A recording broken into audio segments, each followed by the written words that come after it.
Welcome back to Kettlebells and Cocktails. I'm your host, John, back with my bestie, Nikki. Nikki, how are you? Okay. I'm Just okay. okay? Just Well, okay. oh, what's going on? My kid has hand foot mouth. Oh, why you Uh, running a grubby household over there? I'm running a diseased household. Ugh. Man, wash your hands, Nikki. I What the hell? know. I got the notice. Like we were on vacation the first week of July, and at the end of that week, they sent a notification at daycare that was like 2 confirmed cases of hand foot mouth in the toddler room, and I was like, thank God we haven't been there. I'm new here. Like I'm an idiot Right, mom that was like, oh good, it's been a week. I'm sure it's gone. right. Fucking idiot. My God. So Wait, here we are. wait till he comes home with lice. That was my, No. Is that still a thing? it's always a thing. That's fucked. That's gross. I Yes. don't do bugs. Yeah. Bugs on Well, my kid, I will throw up. I can't do it. you're not gonna have a choice. At some point, he's coming home with lice and No, you're I've gonna have to never had bust. lice. Well, I'm just telling you, maybe you guys don't have them up there in the great Northeast, but we had them here in Ohio. Both my girls got it at some point, and it was a Ugh. big pain in the ass. My Yeah. best friend used to get it because she has like this big mane of like mermaid hair. And so she and her sister would always have, not always, that's gross. I don't mean to make them sound like they were gross kids. They always had Right. fucking lice. No, but they had it a bunch of times. And I remember their mom, like, didn't you have to like, you'd put all your stuffies like in plastic bags and Yeah. tie them Yeah. up to like suffocate the lice or whatever. And my mom would never, because we used to have sleepovers a lot. She'd be like, "You Mm. never share a pillow with Andrea, okay?" And I was like, "All right, whatever that Well, means." we went through a couple of cases here. It was pretty gross, It's a but bummer. I don't want that.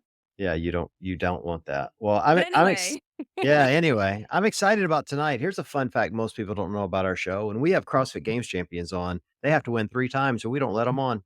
And just oh, Yeah, Justin Medeiros is begging us to come back on, and he's gotta win again or he's on his own. But we have Jason Grubb on, who is a 3-time winner. Jason, how are you? I'm good, guys. Thanks for having me. He looks welcome. like he's like, "There's no way that's true. There's no way that's true." I'll take it. I'll take it. I can't believe when I look back, I can't believe that there's three on well, they're all in a drawer, but at some point, they're all going to be on a wall Dude, I because if I I live in had an e RV. I've got no well room. Right. There's no room in an RV to hang things. I have dude, so many questions well, already. mine is if I had even made the games, let alone won a medal, I'd be wearing the shirt full time. Yep. I'd be wearing the medal full time. Like, everyone would know. Like, you think everyone knows about CrossFit? Everyone would know that I had won. So I'm impressed you have them in a drawer. You must be a really humble dude, man. Well, I know where they're at. Like I very much know where they're at, and I say they're in a drawer, but only one is in a drawer, and it's in like it's in storage in a dresser drawer. The other two have happened since we've been in an RV, and so they are in the lockbox in the RV here with like valuables. Like, not that it's, Hmm. I mean, it is valuable, but like it doesn't have monetary value. But if I sell like a bike or something for $600, that money goes in the fire safe in case the RV erupts in flames. It might as well put a couple of CrossFit Games medals in there. Dude, Hell Nikki yeah. Nikki just moved into this house she's in and has been in full housewarming mode now for however long you've been there, Nikki. So I know you're dying of questions to hear about this RV. I can I just have a see it. I can million see it and on a your half face. questions about living in an RV. But before we dive into your RV life, tell the people a little bit about your CrossFit experience and CrossFit Games experience, because starting with the medals, it's actually you have four, right? Because I do. so Yep. tell us the I have medals, four. tell us the years and the divisions, because you span divisions as Sure. well. Yep. Yep, I do. I first qualified for the games in 2018. I always think that I snuck into the games in 13th place. They took the top 20 that year. And I had tried a couple of years prior to that. I started CrossFit at 38. I really loved it. I started to get competitive when I was 39, and I turned 40 thinking, like, here's my shot to get to the CrossFit Games. I'll never be 40 again. And I took my shot and threw the open and the age group qualifier at the time, not even close, not Yeah. even in the orbit. They took the top 20 and I was like 80th. And the top 20 was just untouchable. I couldn't understand how they were so good. And the next year I doubled down, didn't get there as a 41-year-old. So as a 42-year-old, I dialed back my training, started training like a master's athlete, not like a 22-year-old where I was just killing myself every day. And yeah, I snuck in 13th in the qualifier, hoping to just enjoy the games. Like this was a dream come true experience just to be there. The first event was an obstacle course, the obstacle course. We got to do it. And I didn't suck. I got fifth or something in that event. And then I collected second, third, fourth, fifth, somewhere in that range. And I ended up getting third place that year. And that was exciting. But to be clear, I took fourth place at the games. I did not get to stand on a podium. But 6 months later, it turned out one of the athletes that was on the podium tested positive for performance enhancing drugs. So I bumped up, I got a check in the mail, and I got a medal in a FedEx envelope. No note, no congratulations, no shirt, a medal dropped in a FedEx envelope and sent. So I was like, I want to stand. I heard we could use some language on this podcast. I wanted to Yeah. stand on the fucking podium. I mean, I'll tell you that Yeah. the fact that I could have and I didn't. So the next year when I went back, I snuck in at seventh. Like they took the top 10 and I got in at seventh, went and I stood on top of the podium 2019. And both of those were in the 40 to 44-year-old age group. I was 43 when I won. When I was 44, it was COVID 2020, no age group CrossFit Games. I may not have even qualified. But then the next year, 2021, I'm 45. I won. Last year, 46 years old, I won again. And this year, I'm going to win again as a 47-year-old. Ooh, he's Yeah, Nice. calling his Love shot. it. I yeah, love it's it. going to happen. It's going to happen. I'm fitter than I've ever been. So Ooh. I'm I ready. was just gonna ask, is there additional pressure as you age within the division that you're in, right? Because there is a lot that can happen in 5 years, and your body can go through a lot, and being 5 years older is sometimes 5 years more difficult to maintain your fitness. Yes. So what kind of pressure is it being like, oh shit, I'm now 47, I'm 48, I'm 49, and these young bucks, these 45-year-olds are just barely aging up from Yeah. the previous division. Yeah. Every year when I was 45, I was like, I'm the young buck. So Right. good luck, You're y'all. like, good luck, But everyone. Fuck you. Guess I'm here. yeah, I'm taking it. seriously. But then the guys that come up with me, there's a couple of competitors that are literally my age. And Mike Curran, one of them, and he's been on the podium 2 years with me in a row. So he's just going to sidle up next to me and we're always going to be the same age. So I'm never shaking Mike loose. And that's fine. He's a great competitor. But then when I was 46, there were some young bucks. Yeah, I'm nervous about the guys coming up. Now I'm 47 and I've got eyeballs on who's coming up in each from the 40 to 44-year-old age group because they are 3 years younger than me or, 2, but really 3. And it makes a big difference. I feel like every younger division is getting harder and harder and harder. Mhm. And now they're just bumping up into my division. And then when I move into the 50 plus division and Mike Kern and the guys that come with me, we're going to make that division that much harder. Everyone's getting better at CrossFit on one hand. But to answer your question, yes, I really, as a 47-year-old, my third year in the division, huge pressure because the guys coming up are younger, they're faster, they're stronger, all of those things. I have some experience behind me. I've done this 4 times. I know how to win. I know how to suffer. I can be pretty strategic and pretty smart in workouts. But on the other hand, that's all confidence. On the other hand, I'm fucking nervous. I'm always nervous. I'm always afraid of what's coming. What could they bring at the games this year that could completely throw me off? Because it could happen. Maybe I haven't gotten lucky 3 years in a row. That's not a thing. But hopefully I'm prepared enough for everything that's coming this year. And how the cards fall, I hope I land on top. And if I'm not, kudos to anyone who's on that podium because every single one of those guys that's in the top 10 in my division could stand on the podium. There's no weakness out there. You're like, kudos to anyone who can dethrone me. Yeah, that came out so wrong. It didn't come out right. No. No, I love it. I'm here for But it. I'm I'm ready. So I don't know how, I don't want to get like too far down this rabbit hole when it comes to what happened with you and the moment that was taken from you to stand atop the podium. Because Yep. John and I have talked about PEDs, especially even recently in the team division and the age group division. Sure. And I've openly said, like, I really don't know enough about how it works and whatever to have like big opinions on it. But I've never really had the opportunity to speak with someone who had that opportunity taken away from them Right. because of someone ahead of you who then popped. So I would just love to hear from your perspective. There must be a lot of emotions going on there, right? Like you've got to be pissed and there's Yeah. this yearning for what happened, and at the same time you got to be like angry at this person, but then also do you kind of are you kind of feel bad for them? Are you like, well, that's sad that you felt like you had to do that? Like, I'm just curious. Give Yeah. me the whole spectrum of things that The, went through your mind. there's a lot of emotions there. And I would say that I'm not even going to name the name of the person that did get popped. People in my age group know who it is, so we don't really need to get in who it is. Could have been any guy. But this was a competitor that was pretty untouchable for a while, and then ended up taking second the year that he got popped.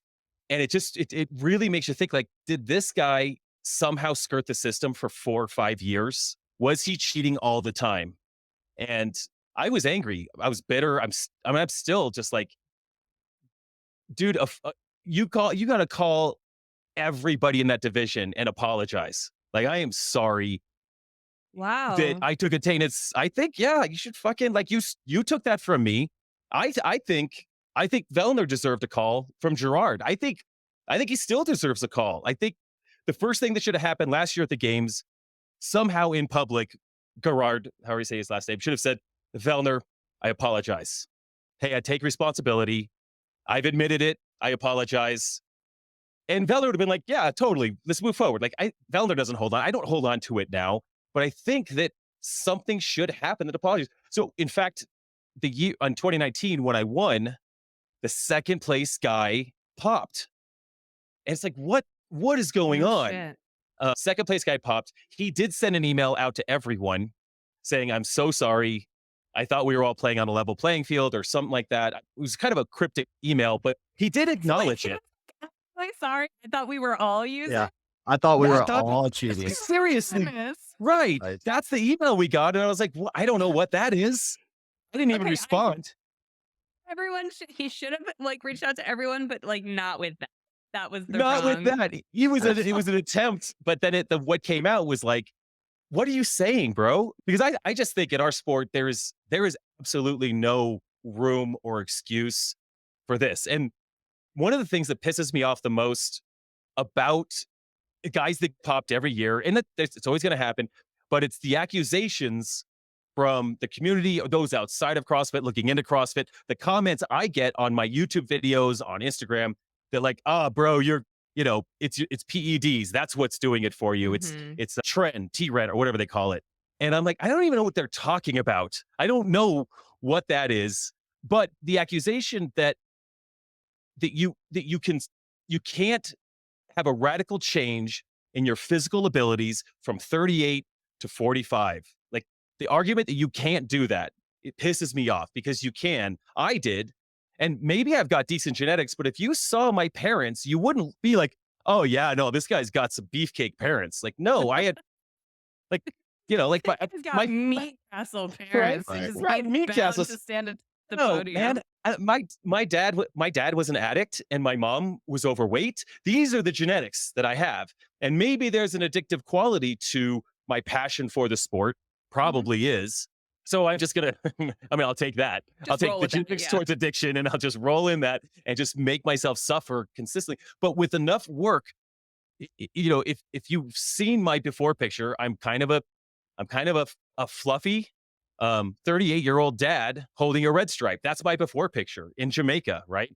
And a couple years later, I'm a fit, eventual CrossFit Games champion who's never touched a thing, never looked into it, never had my testosterone checked. I don't want to know any of that stuff. I just want to work hard, eat good food, and enjoy a sport that I am lucky enough to be good at. The cards are here. I'm good at this for some Yeah. reason.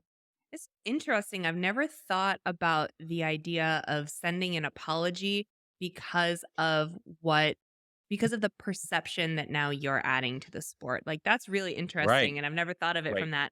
Well, I've obviously never had a chance to talk to a competitor in your position, but like from that perspective, like, hey man, you should be apologizing to all of us because now the entire world outside of what we're doing is going to think we're Right. all doing this shit. And I I'm think out we're here all being an doing it. honest, Yeah, I'm out here being an honest Yeah. athlete, and you're like Yeah. tainting my reputation effectively. Yes, That's very much. interesting Yeah. perspective. Yep. And it's not, I think my assumption is everyone's clean. I don't, I mean, I've competed with this, Jason, I feel the Yeah. same way. John thinks Uh, I'm crazy, but I don't yeah. I don't think you're crazy. It's interesting this came up because I had this on my list of things to talk about. And I honestly didn't realize that was the year that someone got popped in your division, but I've noticed recently in the years that more and more masters athletes get popped. And as a masters athlete, I'm like, what the hell are you guys doing? Like the prize Right. isn't big enough to be putting this crap in your body, but Yeah.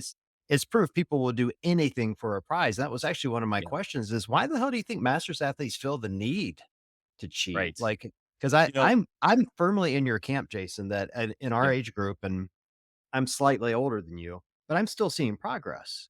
And so I Yeah. know masters athletes can continue to get better as they get older. So why do they feel the need to cheat? I don't know. I don't know. The only thing I can think of is that they're presented an opportunity. I mean, it's like, it's like the Dare campaign, whatever that was when we were kids, like, don't like say no to drugs. Like, I've never been presented an opportunity to cheat. I wouldn't even know how, but I can imagine someone at a gym was like, bro, I added 40 pounds to my back squat. This was just one cycle. And a guy's like, okay, I'll try one cycle. I just don't know anything about it. Now, I do know guys that are in my age group that don't plan, not in my age group, but whatever, around masters athletes that don't plan to compete on a global level, in an arena that they would be tested, that have been prescribed testosterone because their doctor says they're Sure. low. Yeah. Generally, I think it's way too easy to get that too. I think doctors are just like, yeah, now that we're testing, everyone should be on testosterone. And like what shows up in my TikTok feed from time to time is testimonials of guys about how Oh yeah. amazing they feel on testosterone. I'm like, man, that would be great. That sounds awesome. Like when I wake up as a Masters Games champion 3 times, and I got to like hold the handrail to walk down 3 stairs because Mhm. I'm like Right. first thing in the morning, I don't feel 1,000%.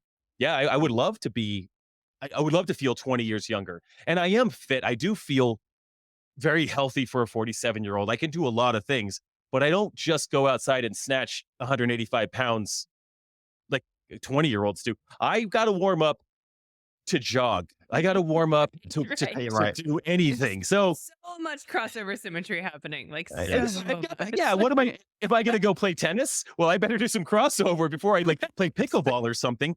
I want to tear something. But I think that, there's a lot more opportunity. I think that guys can find it, and they may hear from other, I don't know, John. I'm making it up. I have no idea why they would.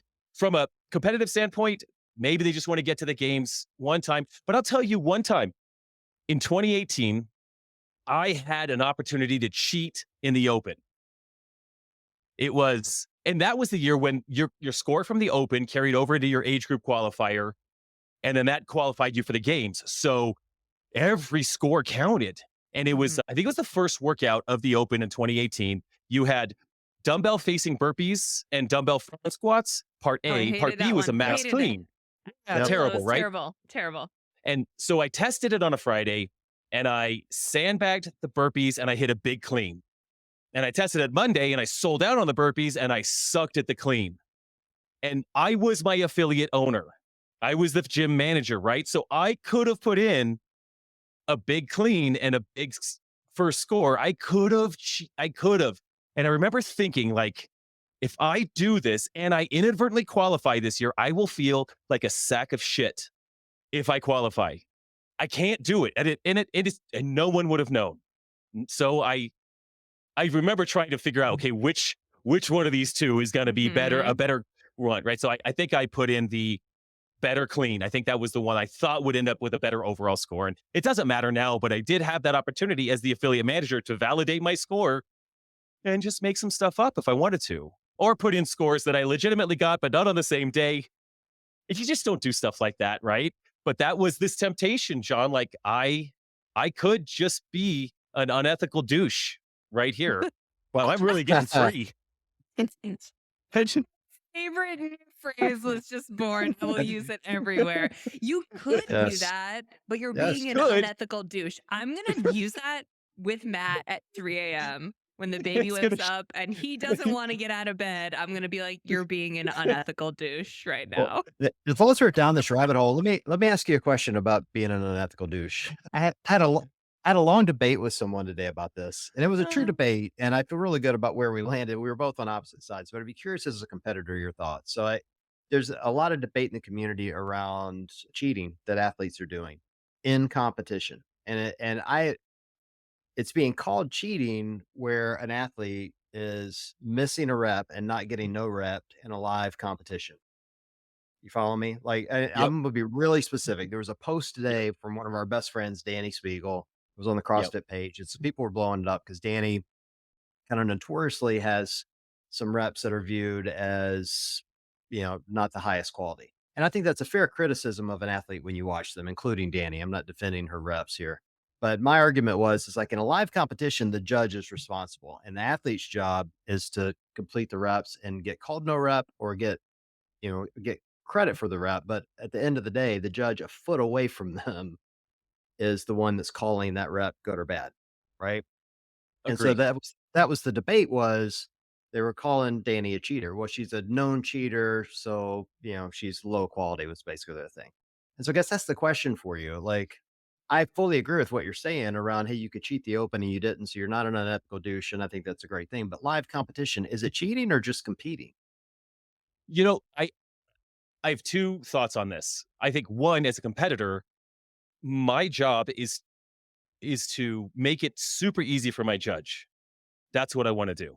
I want to make their job so easy that there's not even a chance I'm going to get a no rep.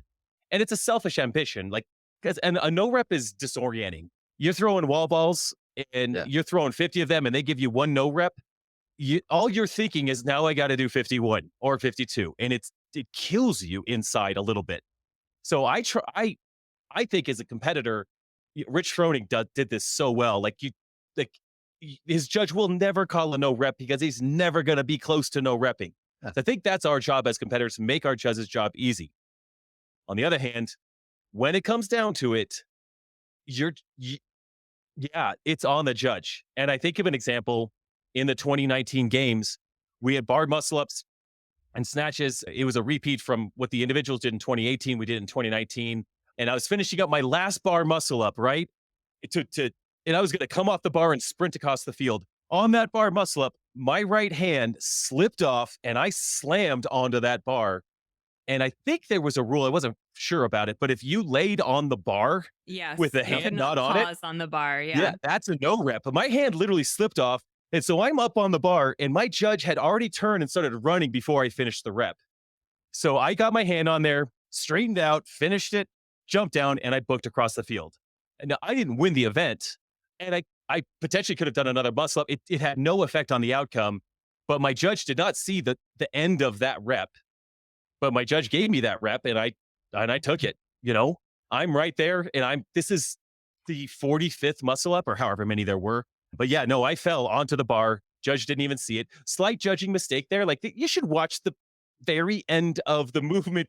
But she was ready to watch me run down the field and get a proper time. So anyway, I mean, I took the rep. And when you're doing like double unders in competition and you're doing 60 of them, and I know the count in my head, and I'm watching my judge, and they say done before I get to 60, I'm not doing more reps. Like, one Right. of us No. messed up. I trust you, and that's that. Now, Right. for Danny Spiegel, she's just a nice an example where because of her body composition, and has such strong legs, right? Getting to depth is really hard to tell on squats. Her hip crease versus her knees versus the size of her quads, all of that is just a big giant disaster for a judge to try to make sure she's getting deep enough. It's just hard. So, I mean, I'm not giving her any advice, but I think it's to keep yourself out of the dirt. Just go an inch lower. Like, make it easy for your judge in every way possible.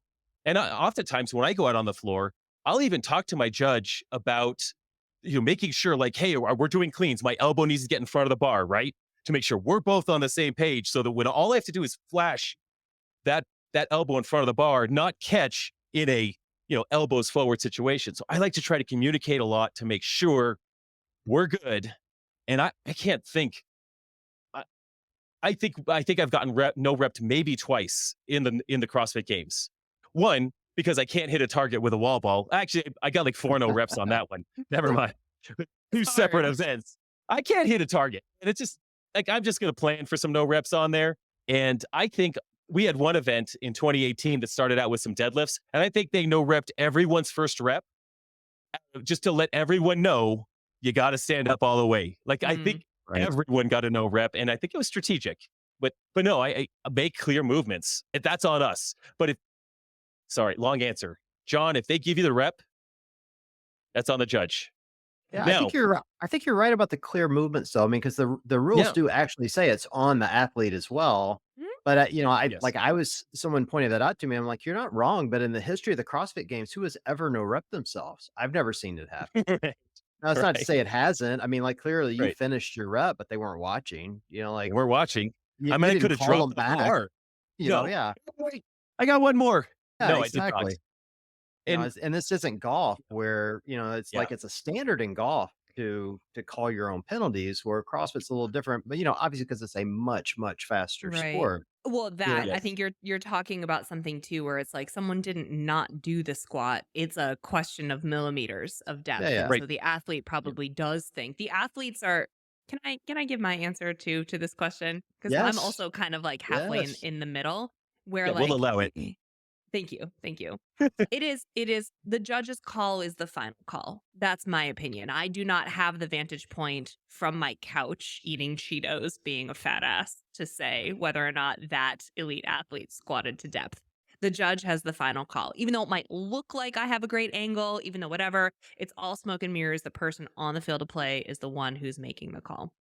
Do I think that we need to do like a better job, like training judges and making sure that they're all on the same page and whatever? Like that is an entirely separate discussion. But right now, in the way that we are doing judging and volunteer judging in our sport, that judge has the final call. I do think that the athletes they're being, we're asking a lot of them. We're asking a lot of them to move as fast as possible, be as strong as possible. Every millimeter counts. They got to get the right foot over the finish line. The foot with the chip timer has to be someone could cross first, but the other leg was in the back. Like there's a lot and there's like real careers on the line here. So I'm not surprised that people are trying to move as fast as possible. And sometimes that shortens range of motion. But I do think that the Yes, separation between a good athlete and a great athlete is one that leaves no room for error and no question for their judges. So it's just kind of all I just don't think you can give a black and white answer without considering the grayscale of the entire thing that we're talking about here. You know what I mean? Yeah, yeah. yeah. I And I I was going to say that most movements, not 100%, but it's got to be somewhere high. 95% of movements, when done to full extension, full range of motion, is it a more efficient movement? And actually, when you're doing thruster races for time, 50 of them onto a proper depth, getting a solid spring out of the bottom of that squat to a full extension overhead, which will then allow the bar to respring back down. By doing full ranges of motion, generally you're actually probably going to be more efficient in your overall management of the event. I don't know. Yeah. Yeah. No, Like better if I form try to better form is always more always efficient at the wins. end of the day. If 100%. if I Yeah. if I try to short wall balls, then that kills me. Like Right. no, I really should just go ahead and get to the bottom of my squat to get the rebound as an example. And You I know what just my want to favorite say, thing is though? go ahead. Oh no, you go. Yeah. You go ahead. No, You I go was ahead. gonna make a joke. I was gonna make a joke and say like Cheetos are just fine. I don't know if Cheetos and sitting on the couch, those are totally fair combinations. And one of my secret sauces is carb loading in the evening with a handful of, well, plenty of Cheetos. Those that Ooh. know me know that I do like some white cheddar Cheetos. Ooh, white cheddar Cheetos. Oh Those are the yeah, yeah. fancy ones. They are fancy. They're organic, which means nothing. Are Because they they have baked ones? yeah, they are. Oh, lame. Just eat a Come on, fucking no, they're amazing. Cheeto. Well, those are great No. too. They're great. They're great. I get it by the bag. Like they're amazing. But But what were you know you what? going to say? You know what my favorite thing is? My favorite thing is this happens a lot in the Masters in the older divisions where people's range of motion is quite literally stunted from who Yes. knows what, sometimes from injuries or from surgeries, sometimes from just starting CrossFit late. And they're just like, this is how I move. They're like, these are the ergonomics of my body. And so, my favorite thing to watch is before the heat starts, when a Masters athlete will go to their judge and be like, listen, this quite literally is full extension in this elbow. Like it does Right. not straighten. So like this one's gonna be real straight and this one's gonna have a little bit of a bend. And like that is my complete range of motion. And we're like, count it because you're an epic elite Right. athlete and also You're you're 67. 65 years old. Yeah, Yeah. exactly. Like Yeah. you get to do your squat depth because that's what your skeleton does at this age. And we're proud of you. Yes. And I think there's a fine line there. There is a little bit of a line that you should be now, like straightening an arm. You're right. Like there could be like a broken elbow in the history, but and it's way harder to not straighten your arm overhead from a shoulder fatigue standpoint. Anything overhead, but I do think that I don't know. I just want to say, yeah, even 60 plus masters athletes, you got to get below parallel. I remember Mhm. last year, Cal Charrington, I think it was his last year, maybe, but he's multiple champion in the 65 plus range. Great guy. He's 9 feet tall, at least. And just, I want to say that he had to do pistols in last year's games in 2022. I think we all did pistols. And, he was really concerned backstage that he could even get to depth. But I think he went out and just got it done. And that's amazing. A 60-plus-year-old, he's not 9 feet tall, but he's quite tall, like 6'3" or 6'4". That is Dang. not a pistol body right there. But I think he got it done. And I'm pretty sure he was on the podium if he didn't win last year. I don't remember. I Dang. was So gonna yeah, say 9 feet tall in CrossFit terms is like 6 feet tall in Right, right, normal right, it right, right, really right, CrossFit right. is. terms. I mean, that's what it looked like to me. It's what it looks like to us normal sized Exactly. folks. I always wonder if like all these issues we're talking about when we're really focused on athletes, it's just the inconsistency of the last few years of really getting, the games getting their footing under them and having consistent leadership, consistent judging as an example. Like you mentioned, everybody got no rep on the first rep. And I'm going, why wasn't that just handled in the briefing? Like, why do you have to no rep people? Are you seeing better consistent judging? You've done this for 4 or 5 years now. Is it getting better or is it has staying the same? Man, I have not had any issues with judging whatsoever. So the inconsistencies, stuff like that, I see that out there here and there. I think there's sometimes when there's like a new movement introduced, like a crossover or a double crossover, where the judges don't know how to count what a double crossover is. It was almost too new last year. That was maybe the most brutal judging ever, where Daniel Brandon only got a couple of reps counted when she actually Right. did like 50 or something. But besides that, from my division and from my perspective, I applaud the judges that are out there for 3 days judging masters athletes. There's 140 masters, not including teenagers. So add another, you know, 40 teenagers this year to that mix for the age group divisions. They they are out there going heat after heat after heat after heat. 7 masters divisions, 9 total, including 8, all the age groups. That's a tremendous workload that they've got out there in the sun all day. And for me, I again, I've never had a judging issue. Never. Like I like to have fun with them. In 2018, there was a double under snatch ladder for masters athletes. And I remember thinking that it was a typo when they released that workout online. I was like, well, that's a type. They're not having us do that. There's no way that we're doing 50 double unders and then 5 snatches at 185, double unders, 4 snatches at 205, double unders, 3 snatches at 225, double unders, 2 snatches at 245. Oh my God. Turns out, yeah, it was not a typo. Yeah, like I'd never done a snatch at 225 in my life. So we get out there. You got a 10-minute time cap. I do my double unders, if snatches at 185, double under. Through the snatches at 205, I look at my judge. I'm like, dude, you could take a seat if you want. We're going to be here for a bit. I'm just going to let you know, we're not going anywhere fast here. And he smiled, but he didn't say anything because he's not talking to me in a competition. I mean, he's very Right, right, right. professional. And so I aggressively deadlifted the first rep. That was fun. And then I almost hit one. And then I hit one and stepped forward out of the box and got a no rep. Yeah. Son of a bitch. Then I hit one and it was just awesome. Like I'm looking at him, I'm smiling. I want to high five him because we're in this together for 6 minutes or, like there's the time cap is so far away. But I think I hit a couple. But again, they're there. I want to have fun with them. I also need them to be professional, but I've never had an issue, John, with It it just with my occurred to me, we're like 2 weeks from the games, and I'm asking you about judging, like, you're gonna go, "Yeah, those motherfuckers are out to oh, get yeah. me," you know?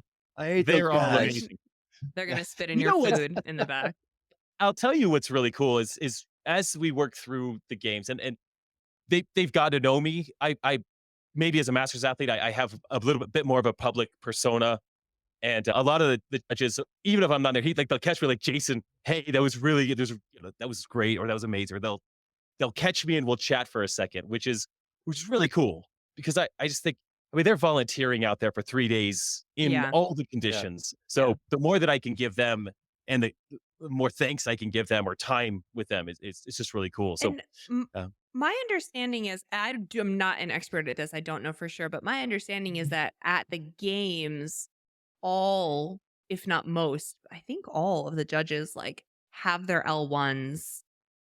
And at they least, do Yeah, they go yeah, yeah, at least. And, yeah, some of them are incredible coaches and yeah, trainers with lots and lots yeah, of experience, and then there are some, yeah, like, flow masters on staff and stuff like that. So, yeah, I know that it's a little bit more, like, at the, CrossFit and CrossFit adjacent events throughout the year, and also even at the semifinals level where we really have volunteers that might not have yeah, as much experience in the judging yeah, world, but I do think at games they put a lot of effort into, like, building that team out yeah, and I'm with not people saying who they're have not experience. experienced. I mean, my point was is the games are, like, always changing and evolving yeah, and yeah, movement standards are changing and, like, the True. ability to get that yeah, information out to them quickly and to help everyone really understand what it looks like and then to go do it live without really a lot of yeah, practice is really Right. difficult, and, I'm hopeful Dave, it makes a big impact to that as he's coming back yeah, in and can help, for the health of the sport can really solidify that. So we get away from all these arguments of are they cheating or is it a bad movement? Like, Yeah. you know, I think the yeah, more standardization we have, even in a constantly varied sport, will be good for the spectacle of the games. It'd be great for the athletes, great for the judging, great for those of us that are just watching and want to watch thruster races and don't want to argue in the chat comments about whether Me, Danny got to bed. me. Yeah, You're yeah. talking about me. Um, can we RV? I'm yeah, Yes. dying to know. yeah, of Okay, so course. tell me this. Back it up a little bit. As you are trying to become a real life CrossFit Games athlete, like what else is going on in your life? Like, do you have a full-time job? Do you have a family? And when did the RV kind of like fit its way into your life Yeah, here? yeah. It's all just a giant evolution. Obviously, you don't just set out. I don't. Yeah, you know that part in the Joker where he's saying to Harvey Dent in the hospital, he's like, "Do I look like a guy with a plan?" That's RV for our life. I didn't have a plan for any of this. So I owned a gym. I owned a CrossFit gym. As soon as I started CrossFit, within a year, I was so in love with the sport that I thought I'm going to open a gym. I've always been entrepreneurial, so I opened a gym, and that allowed me all the freedom to have a gym, have a place to train, and attempt to qualify for the CrossFit Games for multiple years. And I I ended up qualifying for the games during the last year that I owned the gym. Qualified 2018, sold the gym in 2019, and was out of the gym business when I went to the games in 2019. And I wasn't sure what I was going to do. I didn't sell it for a lot of money, but enough money to like kind of recalibrate, decide what do I want to do next. And I had a lot of encouragement to take my story, the fat guy to a fit guy that had now won the CrossFit Games in 2019 and share that online. And I didn't think anyone would give a shit about that initially. I didn't think anything. So, but I got jasongrubb.com. I started building some online training programs. I started recording some YouTube videos around that time, a lot more into 2020 with COVID. And luckily, I had started this online training platform, jasongrubb.com. When COVID hit, dudes needed workouts in their garage. And so I Mhm. got lucky enough to be able to sell a lot of programs that year and get some revenue coming in. And moving into what was it 2021? is the end of COVID. We have a 10-year-old now, 10-year-old and 6-year-old. They were 2 years younger at the time. They weren't in school. We had homeschooled them. And we sort of realized like, hey, I'm not tied to anything. We don't have to live in Colorado, which was where our house was. Our kids don't have to go back to school. This homeschooling thing was just fine. I threw out this idea, like, what if we bought a van and did some traveling? And my wife was like, you can't travel with 2 kids and 2 dogs in a van. And I was like, okay. Mm. So she's like, well, let's look at RVs. I was like, I don't want an RV. Like I'm not a trailer park guy. Like I didn't know, It you is could a buy. park on wheels. It is. I It mean, it totally is, is. it is. Yes. It's, Uh-huh. this is what, I mean, it is a moving house. So I didn't realize that they made these really nice, fancy. Oh, I mean, this yeah. was beautiful, right? So we have a 42-foot. We ended up narrowing down. Like one, we had to decide, do we want to do this? Yes or no? Can we sell our house? Yes or no? And we actually sold our house in 2021 to Zillow. And if you were familiar with what Zillow was doing at the time, they were overpaying for houses to sell. They were trying to become that like open door, we buy and sell your house, flipping it. They were pouring billions in there. So we got a premium on our house.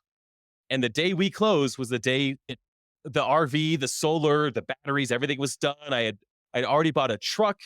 We already bought an RV, and we headed out. So we have a 42-foot RV. It's a toy hauler for those out there that know what fifth wheel toy haulers are. I'm sitting in the garage area. Up above me is the bed for my 2 boys. One sleeps this direction, the other one sleeps back here, that way above. Behind me, I have a C2 bike. I have an Echo bike outside because I just got done with the Echo bike workout. I've got the rower behind me. There's a ski erg over here next to the washer and dryer. Next to the What? bathroom that's back here, I'm at a standing desk. I'm sitting in a tall chair at a standing desk. I have a deck out these glass doors next to me, full floor to ceiling glass doors. And then over there, we've got a living room, a little dining area, a full kitchen, like full microwave, full oven, 4 like burner stove, full refrigerator, full bathroom, up 2 stairs, and a master bedroom. I mean, it's everything we need, except after 2 years, we're like, we're gonna have to get a house. Like, we love this, Really? but yeah, it'd be nice to have a home base. And here's the primary reason. Besides a great internet connection, I would kill for an amazing internet connection all the time. For my business, I just need fast internet. I create so much content. I hate waiting on the internet. But our boys, we spent this last year a couple of longer durations in certain areas. We were 2 months in one place. We were a full month and a half in another place, and then lots of 3 to 4 week stints in various places throughout the Southeast. And our boys would go into a CrossFit gym and do class with other kids in the CrossFit gym, and they thrived in that community. And we realized like, that's the one thing our Hmm. boys need other boys to play with. And in the Mhm. summer, we're in Colorado at a Jellystone RV park. If listeners know what Jellystone are, if they're RVers, they know what a Jellystone is. It's like a huge pool. It's Yogi Bear like RV park. There's 500 spaces here. It's summer. There's millions of kids running around. So our boys can have a great time. They can go to the bounce pad all day and play with kids. But in October, there's no other kids. So our 2 boys will go out into the woods and like, well, it was just fun stuff. They'll go out, they'll like chop down a tree and then chop up a bunch of firewood with an axe that's like this big. And we're just praying that they don't like chop their leg off. But they're Right. boys. So go tear down some stuff so we can burn Right. it. That's what you do Right. with boys. You're like Um, living my but husband's best life right now. Right. This is like all that yeah, Matt wants with his life is like 2 boys out in yes, the woods all day with an axe. Like, please sell the done. house and go. That's what he wants. And then we go, everywhere we go, we find the place where we're going to fish. Like my boys Right. love to fish and they're big enough that they can go fish by themselves. Well, I mean, I always go because I don't want them falling in a lake or something, but it's, it's really, really fun. But we could see ourselves moving into a home that's a home base where it's just life will be a little bit easier there. Kids can be involved in community, involved in sports. We can still homeschool, so we can just leave whenever we want to and spend a month in Florida or a month in Arizona or a month in the Northwest or Northeast, whatever we want to do. We love that. We want to continue all that. At the same time, we want to have that home base. But I'll tell you, Nikki, the financial part of this is interesting. So we had a house, we had a mortgage, we had an HOA, we have electric, we have gas, we have utilities, we have internet, all of those things. It costs less with the loan on a $100,000 truck, $100,000 RV, paying the fees to stay in RV sites and our internet. All of that costs less than living in a home. And we get to Hmm. travel the country. Now, like we can't stay in like San Diego like for forever. Like there's more expensive places to stay, but you could stay in some beautiful areas for $30, $40 a night. And when you do all that math, and we have a truck. We also bought a Tesla this year to have a second car to just kind of get around because it's easier. But we have limitless power wherever we're at. We already pay for a nightly fee. So when we charge the Tesla from the pedestal outside, it's free electricity to us. So we don't, it's a very efficient situation Where do you keep the altogether. Tesla? Where do you keep So it?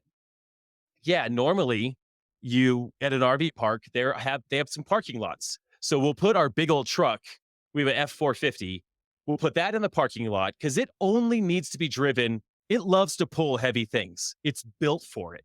So we just use that to pull the RV. Otherwise, it sits in the lot and we might drive it once in a month or whenever we're traveling. Otherwise, the Tesla just parks right next to the RV on our site. That's pretty standard. You'll have a site, you'll have a space for a car next to you, and then Yeah, just but like, have an extension cord. do you drive them both? Like Yeah. you will drive your truck with your kids in it, and Yep. your partner will drive the Tesla or something like that. Correct. Yep. I was Yep. like, And you when we can't go, have the truck tow the thing, tow the no, Tesla. no, That's too much towing. Got it. that would that would be amazing. But it's nice because the truck, when you're pulling 30,000 pounds, we should just be going about 65 mile weight period. So the Tesla can zoom ahead of us. We'll them, then the Tesla will pass us, and the Tesla will go 250, 280 miles on a charge. And what you do, what's amazing in a Tesla is you just put in your destination. We're headed to Madison. Put in your destination, and it'll just take you from supercharger to supercharger as part of the route to your destination. So you're never running out. You don't have to manage your battery. It does it for you. As far as the truck goes, there's plenty of diesel on the highways, so that's Yeah. easy. That's cool. So you But guys are going to be RVing, obviously, in and around Tent City at Madison. absolutely, yeah, we Fun. love it. It's great. Yeah, Oh, that's cool. yeah. The tricky Do you part have there like is a? that. No, go ahead. I was gonna say, do you have like a walkthrough or anything on your YouTube? Because I'm dying to see this for I real. sure do. Okay, Full good. I'm go. gonna go check it out. Yeah, you just search Jason Grubb full RV. It's badass. It's really cool. I'll find the link and I'll put it in the show notes, Nikki, so Fun, people can fun. see I'm it. excited. Yeah, I'm just loving the thought of this huge truck and a Tesla side by side. There's it's so something Oh, fun. they're the polar opposite of vehicle production right there. I have We're a balancing out the environment right here. Exactly. Exactly. I have a gym part. I own a gym here in Cleveland, and my partner Tom has 2 cars that he drives to the gym, and one is a F250 that's I think it's an F250 or something. It's something comparable, huge, you know, pickup. And the second one is a Jeep Wrangler. I'm like, do you have an aversion to anything over 5 miles per gallon? Like Yeah, seriously, right. like he's personally keeping the Saudis in business. Like it's just Well, really impressive, really yeah. impressive. I'll tell you, once you drive a Tesla and you get that feeling of a car that just drives itself, it is so annoying to drive regular cars. I hate I'm I sure. hate having to turn on a car, having to steer. It's absurd. It is the best car I've ever had, and it, I like driving a truck when we're hauling something. There's something masculine about that. But besides that, I like the hands off. Just let the car do its thing. It's a better driver than I am. It's less distracted than I am. That's for sure. So it's a safer situation. That's cool. It is a weird I was in a Tesla not that long ago, and it's a much different experience Mm-hmm. than like I drive a Jeep Wrangler, And you're right about it feeling masculine. Like we're on just like normal roads, it's very boring and it's kind of hard to drive, big tires and it's loud and you're like, this is annoying. The other day I was driving back from Michigan and for whatever reason, my GPS took me to a road that was under construction and it was like potholes as Mhm. far as the eye could see. And I'm like, finally, I get to do what this Jeep was made for.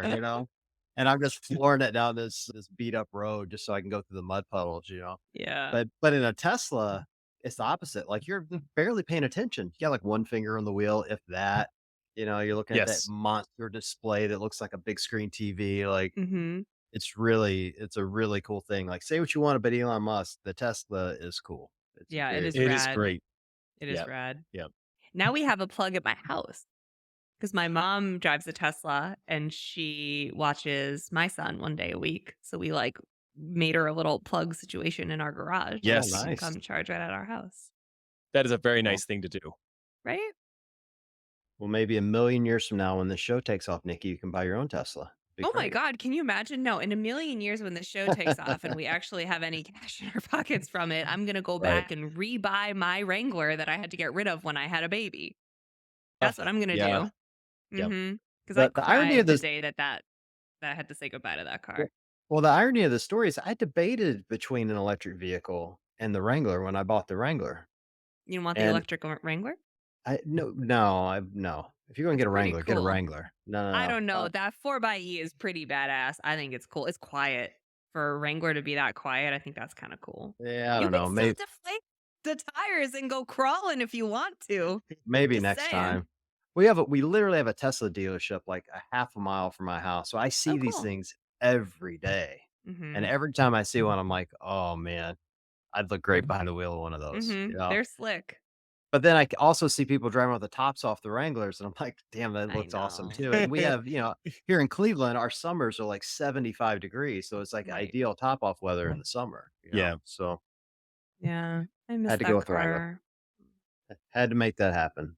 Sad. So you got to be excited about the games coming up. You got It's this is so like two soon. 2 weeks out. You feel like Yep. you said you're the fittest you ever been. Have you tapered off? Like you're in rest mode now? Or are you still going hard for the next couple of weeks?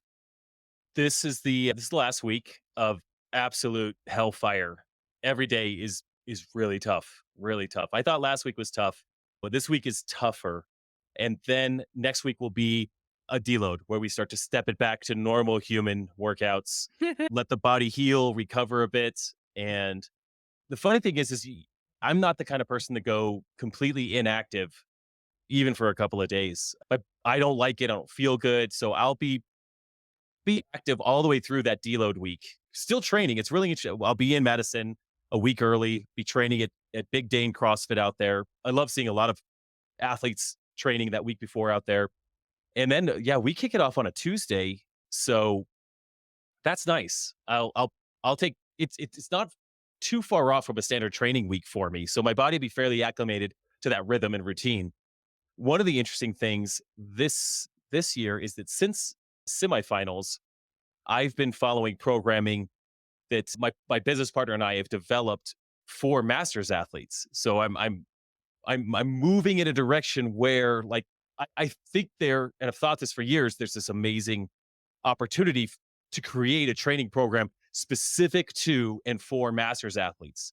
And I've been doing our our programming. It's not released to the public yet, but I've been doing our programming through this time, and it's just got some really fun, unique, interesting, and different stimuli, if we say it that way. And I randomly during a deload week a couple weeks ago, I PR'd everything. Huh. The PR, a lifetime PR back squat, lifetime PR front squat, bench, and yeah, John, like we were talking about earlier, like I I I easily squatted 405. It was one of those where I was like, I'm not squatting more a month out from the CrossFit Games, but 4 plates felt felt amazing. So this is going to be fun to take what we've developed, what I've been training for the last 12 weeks or training with and release that to the world. Like that's gonna be amazing. But what I train for the games, particularly in the summer, it's tremendously imbalanced. I mean, today, for example, was up, ice plunge, breakfast, get to the gym. I've got 3 hours at the gym of training before I got to jump on a call with my co-founder. We have a standing call. So we did that call. I literally had to get back to the gym for another 2 hour session, get home, sneak in a sprinting run echo bike session that made me 10 minutes late for our podcast. But I was like, if I get that done, I don't have to do it after the podcast. I don't want to do it at 8 o'clock at night. Mm-mm. And then a podcast now. And then I'll eat dinner and I'll do a little bit of work tonight. That is imbalance. It's really challenging to juggle all of those balls and make sure that I'm spending time with my boys, with my family, attending to everything I need to do in the business to be ready for a launch just after the games and train like a maniac. But we're almost there. But that's every summer training for the games. It's this, wow, it's a pendulum swing into like huge amounts of training, inappropriate amounts of training for a master's athlete that I could never do long term. But for this season, I love it. I mean, I love Hmm. the end of the night, like laying on the floor thinking, I can't believe what I accomplished today. I had I'm in Colorado and there's at the gym that I'm going to, a couple of people that jump in and train with me while I'm there. And one of them this morning was like, hey, send me what you're doing today. So I sent her the paragraphs of what I'm doing. And she was like, okay, awesome. So I will jump in for the first and second out of the 12 things that you're doing today. I'm really excited to jump in. And she did. And it was fun. We saw Well, it. you lost me at cold plunge. I'm all set. Yeah, That was Oh, the first thing you did this It- morning. I'm like, I'm first out. thing No, every no day. I'm a you lose huge a lot believer. you lose a lot of people for the cold plunge. A lot of people scared of that. Oh, Your man. philosophy around I know you haven't released a program yet, so I'm not asking you to give away all your secrets, but what's your Yeah. philosophy on masters athletes and their training different from, Yeah. these Yeah. youngsters that are out there these days? So I think masters athletes need really smart amounts of volume. And I think smart or intelligent volume is probably the right phrasing. I haven't nailed down all of the phrasing, but it's not just a decreased volume. So what I see out there is you have individual programs that have masters programs as well, which is generally just a watered down or a decreased volume version of the individual program. I don't, well, I think that anything can work. I mean, following a program consistently will make you a very fit human being. I can attest to that myself. But I think for longevity in this sport, created just for masters, so volume looks like not tons of volume. It's really a different way of saying not tons of volume, but the volume that you do can be massive, can create massive gains. So, for example, developing a squat PR this year versus what I was able to do 2 years as a PR. I'm older and stronger. A lot of that's come from eccentric tempo type squats that are absolutely devastating. If you've done something like you've got maybe you have 5 sets of 3 back squats, but the last squat has a 4-second descent, a 2-second hold, and then you stand up. So instead of doing huge volumes of back squats, you're only doing 15, but the last one of each set will nearly put you in the grave, or at least that's what it feels like, right? Right. But that kind of work creates such huge strength gains and stability that's one element of smart volume. It's doing these sets, and that's just one example, but lots of sets where you're very intentional about movement. A lot of eccentric movement for masters is very, very beneficial. A ton of core work, and that's not flutter kicks and planks. Core work is, holding sandbags, incorporating different types of squats, Zercher squats, lots of front rack holds, just loading up to 105% of your max front squat and holding it. Those kinds of things create very interesting amounts of capacity that then when you are actually just doing normal things like a set of 3 back squats, for me, like today, 365 was not that big of a deal. And 2 years ago, that was scary weight for me. So that's one of the philosophies: smart volume in individual movements, but then also smart volume in the total amount of work you do. I know I just talked about 12 items in one day, but I'm doing like 150% of the volume that you would normally yeah, do you're- for performance training. Yeah. This It's games. is not it. Yeah. Yeah. Yeah. No. You But sound yeah, a lot like Cool. You sound a lot like my coach. We call it Yeah. capacity over everything for masters Always. athletes, Less is you know? more.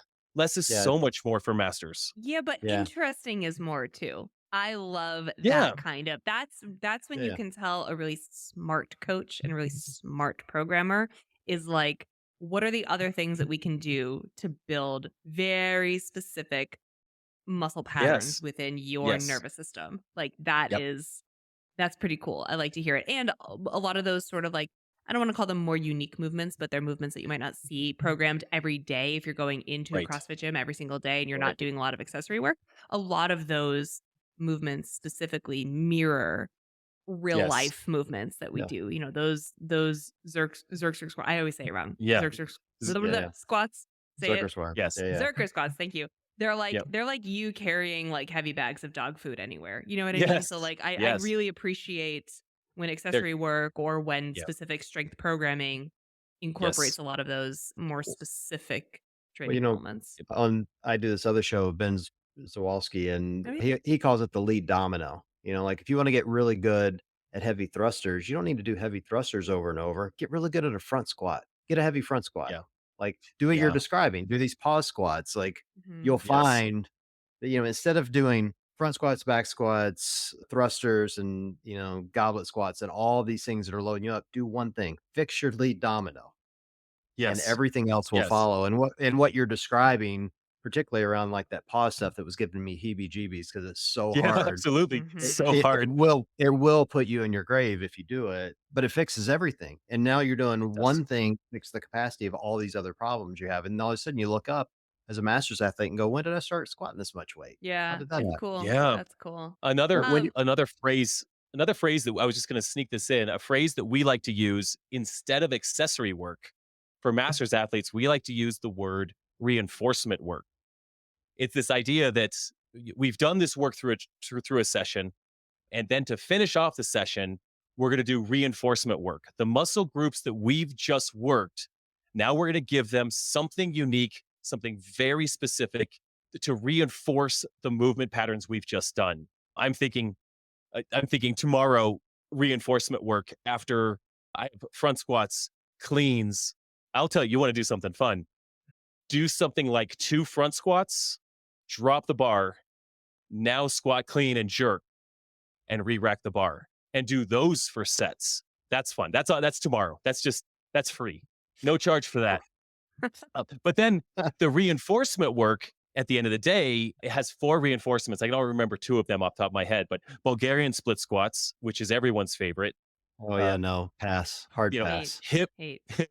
hip thrusts, and which is also another favorite. Hip thrusts. Your Yes. back is on a bench. Hip thrust. You got the pad, kills your hips. So good. And then GHD hip extensions, weighted hip extensions with a Yep. barbell. So we do this reinforcement work, which historically, if it was accessory work, I'm like, accessory means optional, right? Because Yeah, that's what right. we all see. Yeah, Extra. I'm let's all done. yeah, Yeah. yeah. I don't need accessories, but reinforcement. You're like, oh, okay, reinforcement. I'm a master's athlete. I should probably just by changing the word to reinforcement, I probably am not going to skip the reinforcement work. So I think there's fun words you can use to help en- engage members or clients or masters do the work. We're going to call it Yeah. reinforcement work. It's Yeah. not accessory work. You're So Yeah. this reinforcing. is I a true like that. story. We do all 3 of those movements on Sunday, but we call it butt stuff Sunday. So But it's not as yeah, it's not as nice as reinforcement work. It's just butt I stuff, mean, you know? yeah, have you I've guys got a have you guys ever done frog pumps? I just did those at the gym this past week. I no. no, They no. suck. They're hip thrusts, right? Or glute bridges or whatever you want to call them. Yeah. But with your feet like in a froggy position. So you lay on your back with your feet together and your knees out and you Oh my God. push your buttons up in the air that way. Yeah. Try that. You want to do that alone in the gym first, not in Yeah, front of well, people first. I Yes. I was Yeah, you need to coaching practice class and that. I was like, this is what these are. Let's get all your inappropriate comments Yes. out at the start Go of ahead. class and Fire I away. will be judging Yep. them. They better be fucking funny. And Yes. then we're all going to do them. And we can all do them facing away from each other, but whatever you want to do. They Definitely. are Definitely. hard. And you talk When, about butt stuff. when There you does this go. program launch? August 7th, the day after the games. Oh my Wow. God. Yeah. No pressure. Yeah. No pressure. So And Right. then you get I to take a wanted break, right? Then you get a vacation. that that is a break. That is a break to me. I'm just so excited to actually release it to the public. It's ready. It's ready right now. We've partnered with Whiteboard. The pages are set. Everything is ready. We are just choosing to release it then with the reason, in the first few weeks of launching a program, there's going to be a interaction and community and all of that going on. And I don't want to not be able to engage in that because I'm competing at the games. Like Yeah. for those Yeah. 3 days, I'm doing nothing but eating, recovering, and selling my soul on the field. So we just said instead of doing a launch a couple weeks before, or even doing a soft launch, I don't do anything half-assed. So we are doing it on August 7th. The games finish on the 6th, and technically, so my games as a Masters athlete finishes Thursday, the first, second, third. So I actually get to be a spectator the fourth, Fun. fifth, and sixth, and then I get to launch a new. We're going to change the world business on the 7th. So it's going to be great. And just to throw this out there, a plug for the unofficial Masters after party sponsored by Boulder Athlete. We're doing that Thursday night. Okay. It's 7 until 10 o'clock at the Capitol Brewery in Madison. We've reserved our area for the unofficial Masters party. Hashtag in bed by 10. This is a 7 it. o'clock till 10 o'clock. We're having beers. We're not at a club. That's not us. We're not going out on Sunday night with the athletes and being up all night. We are going to have some beers and be sophisticated and celebrate this thing. You know what you should do? Ooh. In order to get in, you should make people tell you where they were when Reagan got shot, and Oh, or, that's or where that's were you? tough. Where were you? I want to come. Yeah. You guys, I will become a Masters athlete just days before the games. We'll allow it. You're invited. Okay. We'll allow it. Perfect. Yeah, we'll allow it. Perfect. Actually, everyone is invited. And while we're there, we are actually paying out. So we remember the Reebok used to do the bonus program for events, Yes. right? I haven't seen that this year. I don't. Come on, I haven't Reebok. heard Like of it. that I haven't heard was of nice. it yet. Yeah. Yeah, it was fun. So we are paying out, and it's not Reebok money because we're not Reebok. We don't have revenue, but we're paying out $50 in what's on the $50 bill? Is that a what's on? Is it a? It's not a Benjamin. Who's on the It's 50? it's Hamilton. an old white man, old white guy. Yeah, old white guy. There you We've got $50 bills. We're handing out $50 bills for every Masters athlete event win at the after party. They just have to come. Masters athletes, if you win an event, come get a $50 bill, and we're just celebrating. Like it's just fun to win an event at the games, and it's fun to think, wow, I just popped $1,200 from Reebok or $50 cash that I don't have to claim. I'll take that too. So we'll have stacks of I'm trying to think, do we get $50 stacks of singles? Because that's kind of cool. Mr. Beast does that. And we're just handing out $50 stacks of cash. Oh my God. We're probably gonna fun. no, but $50 per event win. So, guys like Kevin Coaster, like the guy could come collect Clean some money. up. Clean Yeah. up. Yep. Wait, And if I'm Jason, that's really special because Yeah. I know that you have barely even launched this program. And so, you're just out here hustling, trying to make your business successful and Yep. giving back to your community in cold Yep. hard cash. When you guys are Cash. paying your own way for your hotels and your travel and Yes. your food and your non-tainted Yes. supplements, everyone is really Correct. just out here pouring their hearts and souls and hard-earned cash into this sport. It's really special. And this is across Masters divisions? Across all Masters divisions. Dang. Um, That's a lot of people every you're gonna be division. paying out to. It's 140 people. It's 140 people. So if we have 7 Masters divisions, male, female, that's 14 total divisions. And if they have 6 to 8 events per division, it's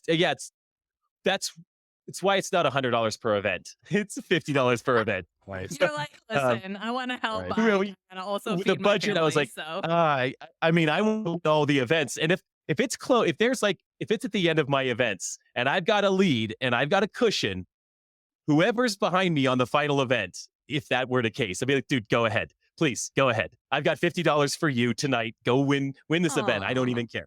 I love it. But I mean, my money saving option is that I'll just try to win as many events in my division as possible, but I still There you want my go. friends, my guys to come. Um, Right.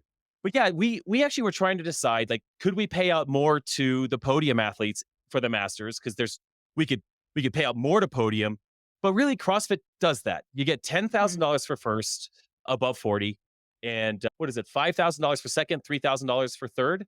So they're getting paid. So let's just get you get some event winners in there that are walking away with nothing. So whether they are podium champions or whatever, or just individual event winners, yeah, come get $50 and have a beer at the Capitol Brewery, because I want that. I would love to have an official Masters after party that CrossFit throws in the future. It's not there yet, so we're just going to throw the very much unofficial, so that CrossFit, so I can actually say the word CrossFit. It's unofficial, Yeah. and we're just Well, gonna have I a good would time. love to go. That would be really fun. Yeah, so there's no You way we guys are can pull invited, off of course. yeah, Hell yeah. we couldn't pull it off this year, but we will absolutely offer a kettlebells and cocktail masters party for you guys next year. Oh my No God. doubt, no Hell That's doubt it. yeah. about it. I mean, honestly, if I've got, so this year I did get sponsors like Barbell Apparel. C is a sponsor, Black Label Oh, we Supplements. love So Thursday.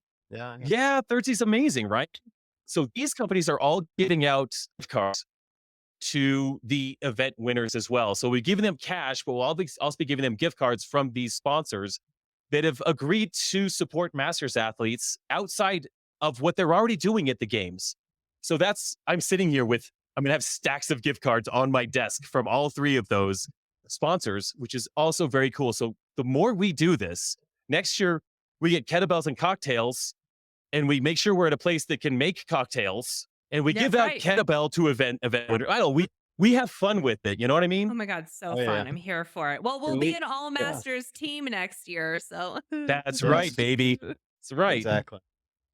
Well, we're crashing this party. Welcome. I'm crashing the party. I don't know if Nick can get I'm away. Should be totally down. working, Are but you? Yeah. all right, Well, I'll be working, but also Matt can I'll put be that there. baby down. It'll be like when we were in Miami and I was like, I have a podcast party. Can you stay here with the baby cake? Yeah, so Yes, yeah. we've actually done this, Jason. We threw a cocktail party at Wadapalooza. We had like 400 people show up to that thing, Oh, that's and amazing. To and this day, two, I still cannot believe that that shit it was happened. it was It insane. was Two so Food fun. sponsored it. And we had a ton of booze that they brought in, Yep. and so we're all in to help you I'm next year. in. We I'm got you. totally in. This will be really Amazing. fun. Yep, Awesome. we got Hell you. yeah. All right, Cheers to dude. the Well, start of something new right there. That's going to I be know. fun. Right. Yeah. Yeah. Just like that, and we'll help when you get ready to launch this thing on the 7th. I'll be Yep. driving back from Madison on that day, but I can text and drive, so it won't be a big deal. So, I mean, if Perfect. yeah, if you're driving a Tesla, you could do it all day. It doesn't matter. no, be a little harder in Saying. the Jeep. I'll have to pull over, but we'll help get this thing pushed out because I got to help my fellow Masters athletes, right? I appreciate that a lot. Thank you. All right. Well, listen, thanks for joining, Jason, and really, seriously, good luck at the games, man. I know Yeah. you've already told us you're going to win it, so spoilers for everyone listening. Like, I guess we can only watch for second and third now, but I'm excited to watch you compete in person. It's gonna be great. Thanks, guys. I appreciate it. All right, Nikki, go heal your kid with his foot and mouth and hoof disease or whatever he has. Hand, foot, mouth, balls Yeah, disease, I I don't. think is what it's called. Yeah, whatever he has, I don't know, but Brutal. good luck with all of that for sure. And Dang. for everyone listening, we appreciate you guys joining this evening, and we will chat with you guys next week.